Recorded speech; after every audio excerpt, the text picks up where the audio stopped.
नमस्कार दोस्तों, आप सभी का स्वागत है आपके अपने चैनल क्लास एवरीवेयर पर। तो दोस्तों, आज की इस क्लास में हम देखने वाले हैं कि लोकसभा, राज्यसभा, विधानसभा और विधान परिषद में क्या अंतर होता है। ये सभी की सभी बातें हम बिल्कुल सरल भाषा में समझेंगे। तो सबसे पहले हम क्या समझेंगे? तो सबसे पहले हम समझेंगे कि ये कहाँ होती हैं और ये कितनी होती हैं। सबसे पहले समझें कि लोकसभा और राज्यसभा, ये जो दोनों होती हैं, ये दोनों क्या है, देश का प्रतिनिधित्व करती हैं। यानी कि ये देश की सरकार चलती है, यहाँ से कहाँ से, लोकसभा और राज्यसभा से केंद्र सरकार चलती है। तो ये दोनों ही जो होती हैं, यह पूरे देश में एक होती हैं। यानी कि एक ही लोकसभा होती है और एक ही राज्यसभा होती है। जबकि जो विधानसभा है वह राज्यों में होती है। यानी कि हर राज्य की अपनी एक विधानसभा होती है। किसी भी राज्य की अगर हम बात करें, किसी भी राज्य का अगर हम नाम लें, तो उसमें एक विधानसभा जरूर होगी। केवल केंद्र शासित प्रदेशों को छोड़कर वहाँ पर राज्यपाल शासन करता है। जबकि विधान परिषद की अगर हम बात करें, तो विधान परिषद जो है केवल वह भारत के 6 राज्यों में ही है। और उनके नाम क्या हैं? उनके नाम हैं बिहार, महाराष्ट्र, कर्नाटक, आंध्र प्रदेश, तेलंगाना और उत्तर प्रदेश। तो केवल इन 6 राज्यों में ही विधान परिषद इस समय है। अब देखिए इनके मेंबर्स क्या कहलाते हैं। तो लोकसभा जो है, लोकसभा के सदस्य का चुनाव आम जनता के द्वारा होता है। इसके जो सदस्य होते हैं वो एक संसदीय क्षेत्र से चुनकर आते हैं, तो इसलिए इनको लोकसभा सांसद कहते हैं, या इनको एमपी भी कहा जाता है, यानी कि मेंबर ऑफ पार्लियामेंट। जबकि राज्यसभा के जो सदस्य होते हैं, इनका अप्रत्यक्ष चुनाव होता है, ये प्रत्यक्ष जनता द्वारा चुनकर नहीं आते हैं। तो इनको राज्यसभा सांसद कहते हैं। साथ ही इनको भी एमपी कहा जाता है, यानी कि मेंबर ऑफ पार्लियामेंट।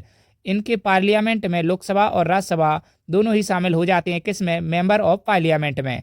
तो कौन लोकसभा सांसद है और कौन राज्यसभा सांसद है, तो उसके लिए हम लगाते हैं कि राज्यसभा एमपी और लोकसभा एमपी। तो लोकसभा का जो सांसद होगा उसके लिए कहेंगे लोकसभा का एमपी है। राज्यसभा का सांसद होगा तो उसके लिए कहेंगे राज्यसभा का एमपी है। जबकि विधानसभा जो कि राज्यों में होती है, जो इसके सदस्य रहते हैं उनको विधायक कहते हैं, और इसका भी चुनाव आम जनता के द्वारा होता है। और इसके सदस्यों को हम एमएलए कहते हैं। इसकी फुल फॉर्म होती है मेंबर ऑफ लेजिस्लेटिव असेंबली। जबकि विधान परिषद जो रहती है, इसके सदस्यों को हम एमएलसी कहते हैं, यानी कि member of legislative council. Vidhan Parishad के जो सदस्य होते हैं उनका चुनाव भी अप्रत्यक्ष चुनाव होता है, वो आम जनता द्वारा नहीं चुने जाते हैं। तो फिर कैसे चुने जाते हैं, ये चीज़ हमको समझनी है। तो लोकसभा की जैसे हम बात करें, तो देश की जनता, देश की आम जनता द्वारा इनको चुना जाता है।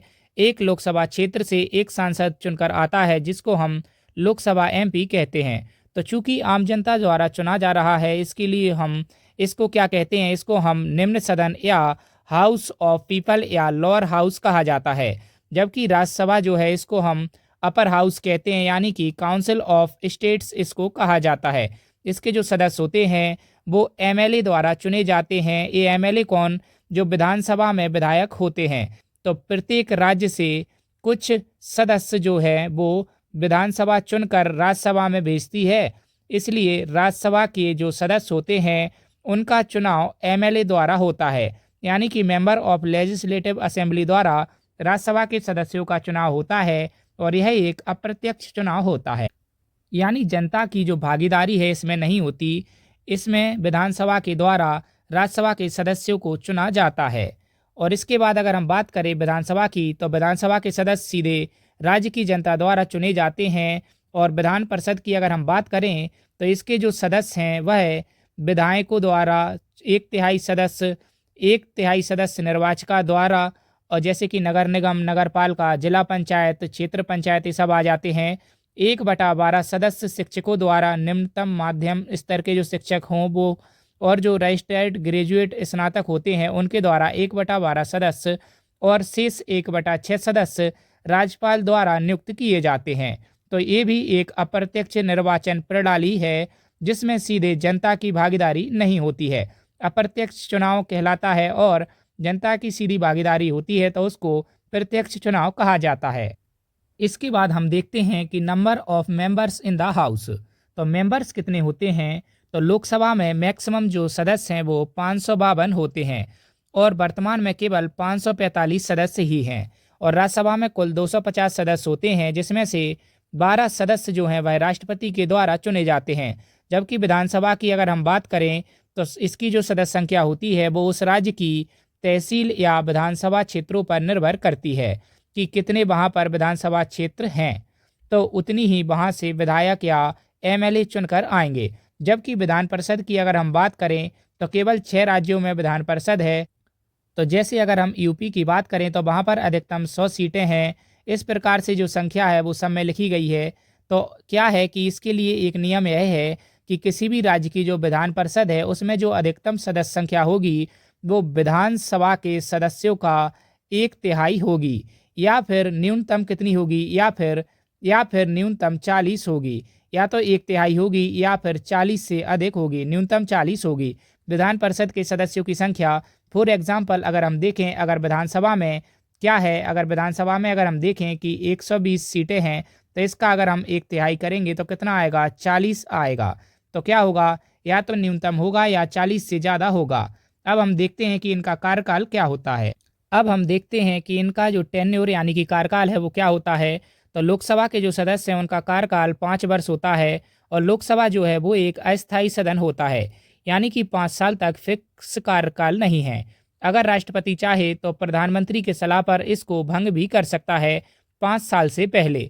जबकि जो राज्यसभा है इसके जो सदस्य हैं इनका जो कार्यकाल है वो 6 वर्ष होता है, और राज्यसभा एक स्थायी सदन है, यानी ये कभी भी बीच में भंग नहीं होगा। बस इसमें क्या होता है कि हर 2 साल बाद 1/3 सदस्य इसके रिटायर हो जाते हैं और नए 1/3 सदस्य इसमें चुनकर आते हैं। तो हर 2-2 साल में क्या होता है, हर 2-2 साल में इसमें अप्रत्यक्ष चुनाव होता है, जिसमें इसमें 1/3 नए सदस्य आते जाते हैं। और इस तरीके से राज्यसभा कंप्लीट 6 वर्ष तक चलती रहती है और यह कभी भी भंग नहीं होती। जबकि अगर हम विधानसभा की बात करें तो देखिए, लोकसभा और विधानसभा शुरुआत से देखते आ रहे हैं, जैसे केंद्र में लोकसभा वैसे ही राज्य में विधानसभा है, और जैसे केंद्र में राज्यसभा है उसी प्रकार से लगभग राज्यों में विधान परिषद है। तो इस तरीके से आप रिलेट कर सकते हैं लोकसभा और विधानसभा और राज्यसभा और विधान परिषद। इनका आप देखें तो लगभग सारे जो रूल हैं वो काफ़ी हद तक सिमिलर हैं।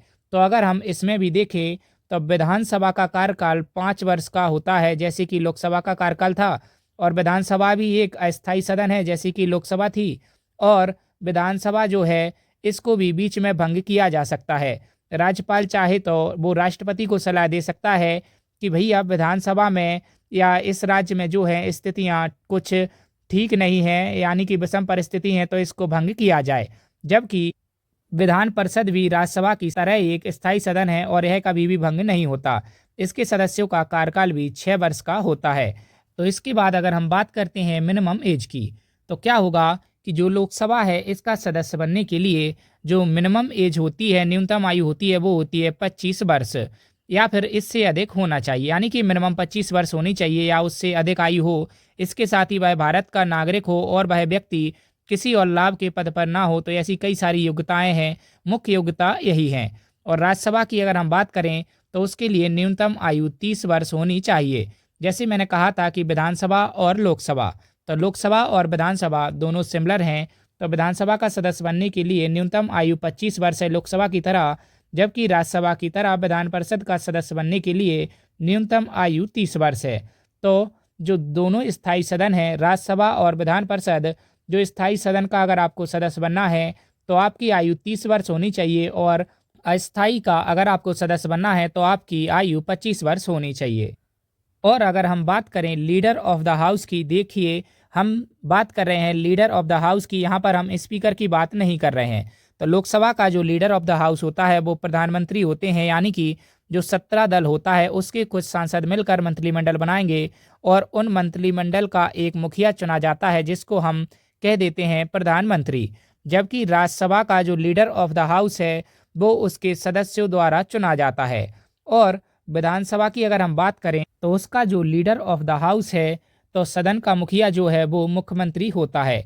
यह भी कुछ इसी प्रकार से लोकसभा की तरह 17 दल के विधायक मिलकर क्या बनाते हैं, मंत्रिमंडल बनाते हैं, और उस मंत्रिमंडल का जो मुखिया होता है मुख्यमंत्री कहलाता है।